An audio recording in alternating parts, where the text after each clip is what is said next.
Hoy tengo el placer de que estés con nosotros, psicólogo clínico experto en estrés, pero además muchas cosas más, formador en empresas, y creo que será muy interesante el Psique-Talk de esta tarde.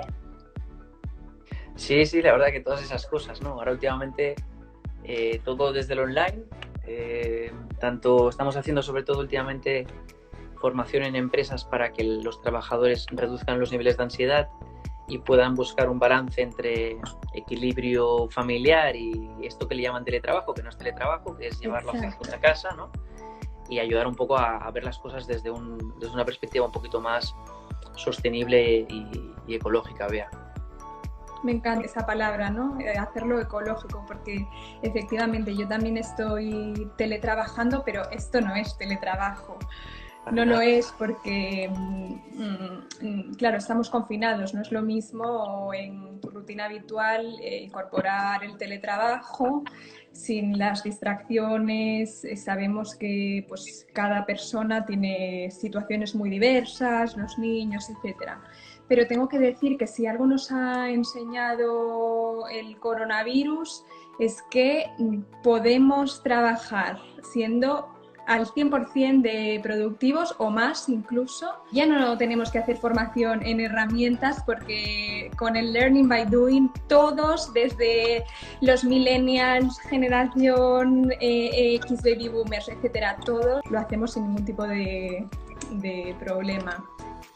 Sí, sin duda. Yo creo que donde hay que invertir tiempo y aprendizaje es en la capacidad más importante que se requiere en estos momentos, que es lo que llamamos capacidad de adaptación, ¿no? Que es aprender a ver esta situación tan crítica que está colocándonos en una situación de jaque, verla como un punto de inflexión, ¿no? Como un breakthrough, como una oportunidad para crear un salto cuántico en nuestra vida, ¿no? Es imposible irse de esta situación sin haber adquirido al menos una habilidad o haber reflexionado sobre quién somos y qué queremos en esta vida, ¿no? Como haber conseguido volver a ordenar las prioridades en el lugar adecuado, ¿no? Entonces creo que ese es el trabajo que hay que hacer ahora tanto en empresas como con las personas, ¿no? Volver a colocar todo en el orden que a lo mejor la vida acelerada que tenemos y este sistema tan perverso a veces nos había llevado a olvidar, ¿no? Totalmente. Y es así como tú dices, ¿no? Debemos ver la oportunidad que podemos aprovechar, hacer ajustes, ¿no? Profundos, diría yo, en muchos de los sistemas, tanto sanitarios como tú muy bien dices en nuestra vida personal y estas rutinas aceleradas que al final nos preguntamos ¿para qué si no tengo tiempo, ¿no? De disfrutar de mi familia y de disfrutar de la naturaleza, de reflexionar.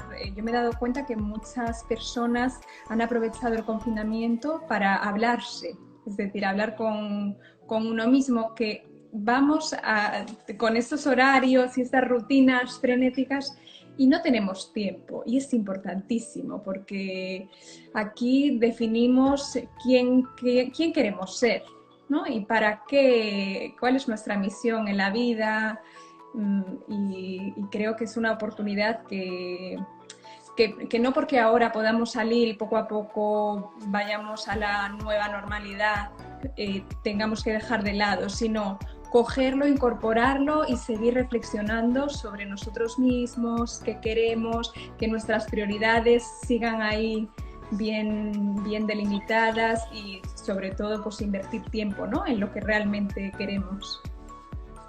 Sí, totalmente contigo, ¿no? Yo fíjate, desde el año 1945 que en Occidente, que hemos estado durante muchas décadas en una burbuja de sobreprotección, ¿no? Habíamos perdido un poco de vista, ¿no? Lo que puede ocurrir al estar vivos, ¿no? En este mundo, ¿no? Y no habíamos tenido nada tan gorda desde 1945, ¿no? Cuando uno analiza la primera mitad del siglo XX, Primera Guerra Mundial, Segunda Guerra Mundial, el crack del 29, la mal llamada gripe española, un montón de crisis que atacaron a Occidente. Aquí, a excepción de lo que pasó en los Balcanes, no ha pasado nada en la segunda mitad del siglo XX y primera del XXI. Esta probablemente es la única experiencia que tengamos así, ojalá, de una magnitud tan bestia a nivel colectivo, ¿no? Y por tanto, al mismo tiempo, es la situación más dura, a lo mejor, que como generación en términos colectivos hemos vivido, salvando la diferencia de la crisis de 2008, ya que aquí se ha metido el tema de salud por medio y, por tanto, al mismo tiempo es la máxima oportunidad que tendremos. Nunca tendremos una oportunidad igual para acceder a una reflexión prácticamente existencial, una introspección profunda, un examen de conciencia sobre qué es lo verdaderamente importante para nosotros, ¿no? Decías antes el tema de las familias. Yo estoy encontrándome, por un lado, familias que se están yendo al traste, ¿no? Es decir, el otro día tenía una terapia de pareja y me llamó la chica y me dijo, no, vengo yo sola, ¿no? Ya no voy a pareja, ¿no? Pero también es verdad que hay personas que están cogiendo esa experiencia y la están convirtiendo en la oportunidad de dedicarse tiempo de calidad y de aprender a valorar realmente que con una vida muy austera, como esta que estamos haciendo con el confinamiento, en verdad son las pequeñas cosas las que hacen que la vida tenga sentido, ¿no? Es estar con tu hijo, ese despertarte sabiendo de que tu hijo está contigo en casa, ¿no? O el poder reorganizarte con tu pareja, ¿no? Cosas que a lo mejor el ritmo frenético de la vida os había llevado a distanciaros o a enfriaros, ¿no?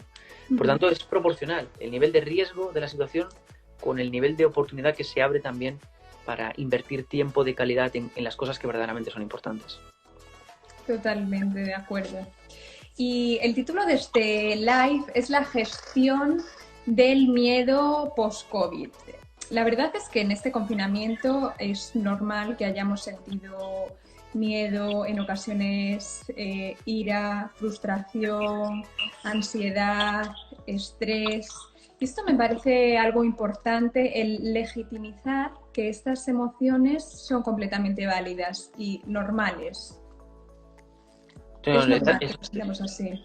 Es así, o sea, al final, fíjate, Bea, que el ser humano tiene dos principios básicos, ¿no? Uno es que es un ser social, por tanto necesita de la interacción con otras personas y no interacción virtual, aunque la tecnología nos está ayudando muchísimo en este momento, pero al final no es un contacto presencial, físico, ¿no? Donde podemos estar prácticamente en el otro, ¿no? Al lado del otro, ¿no? Y por otro lado hay otra necesidad vital, que es la de que somos seres nómadas, necesitamos el desplazamiento libre, sin restricción de movimiento. Esas son dos condiciones sine qua non a la naturaleza humana. Y estas son las dos primeras cuestiones que se han visto, ¡pam!, cortadas de tajo, ¿no? Coartadas totalmente con el tema del confinamiento, ¿no?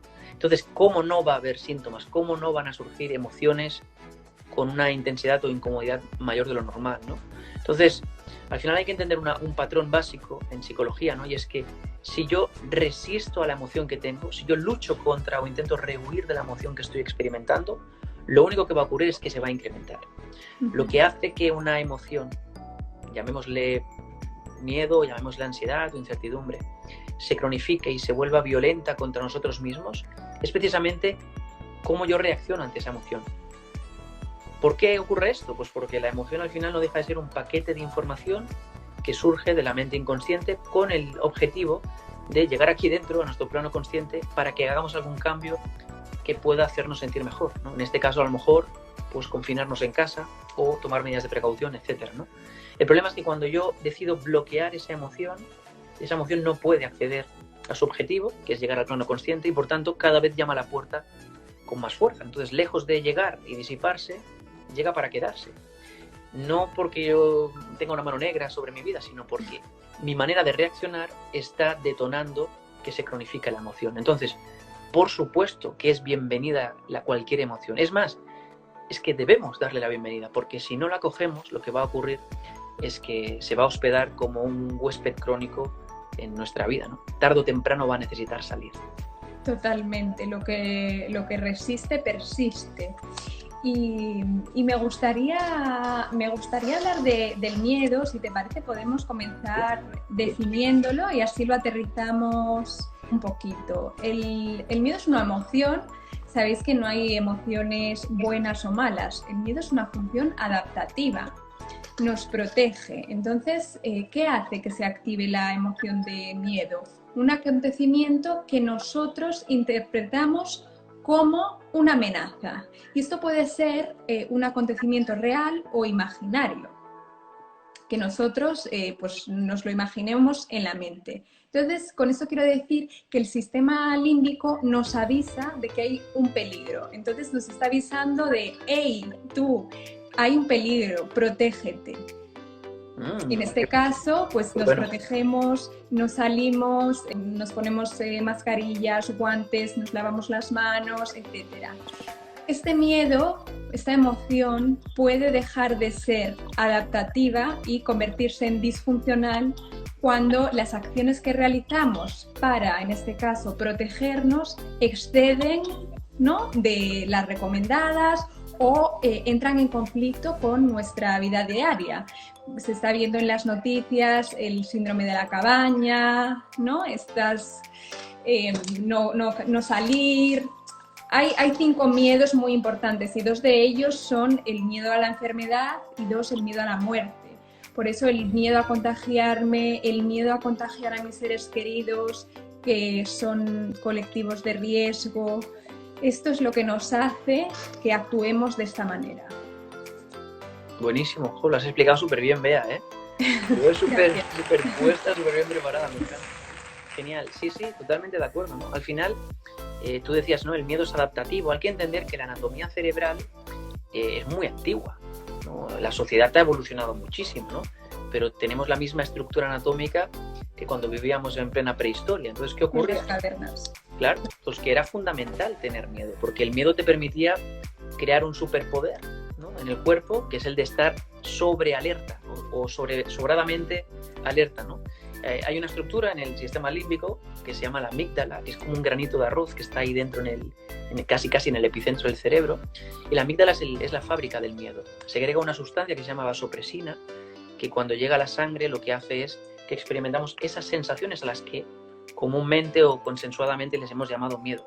Pero no dejan de ser sensaciones que nos redirigen a la protección y a la salvaguardia de nuestra propia existencia, que es el principio básico de la biología humana. Sobrevivir y, en segundo lugar, proteger al clan familiar, ¿no? Esos serían los 2 principios que mueven la existencia humana, ¿no? Ahora bien, el miedo al mismo tiempo es algo muy antiguo. Es algo muy antiguo, forma parte de la estructura que llamamos el cerebro reptiliano, ¿no?, de alguna manera, ¿no? Y por tanto no tiene nada que ver con lo que es la mente pensante, la mente lúcida, el neocórtex, ¿no?, la mente que proporcionalmente elige la mejor opción. Cuando esa amígdala se enciende, va a pasar una cosa muy curiosa, no muy positiva, que es que se produce un fenómeno que Daniel Goleman llamó secuestro amigdalar o secuestro emocional. Y tiene muchas variantes. Una de ellas es que perdemos la lucidez del córtex frontal y aparecen 3 posibles salidas, ¿no?, que son ataque, que puede ser que en algunas personas lo tenemos más dominante, que es ser más agresivos, más violentos, más irascibles, más reactivos, estar a la que saltas, ¿no? En segundo lugar, huida, personas que a lo mejor optan por actitudes más pasivas, correcto, de no intentar escabullirse, no enfrentamiento. Y hay una tercera opción, que es la parálisis o congelamiento, en el que de pronto soy incapaz, me siento bloqueado y soy incapaz de reaccionar, ¿no? Entonces, al final hay que entender esto. Lo primero que voy a hacer para gestionar el miedo post-COVID, pre-COVID o ante-COVID es claramente entender que debo de gestionar primero mi estado emocional, ¿no? Yo no puedo tomar una decisión inteligente estando bajo el efecto del miedo, porque tengo vasopresina en la sangre, el sistema nervioso autónomo simpático activo, hormonas del estrés y la amígdala trabajando a toda castaña. Por tanto, desde ahí lo único que voy a hacer es tomar malas decisiones que van a detonar en malos resultados. Eso va a hacer que entre en un bucle de malas situaciones.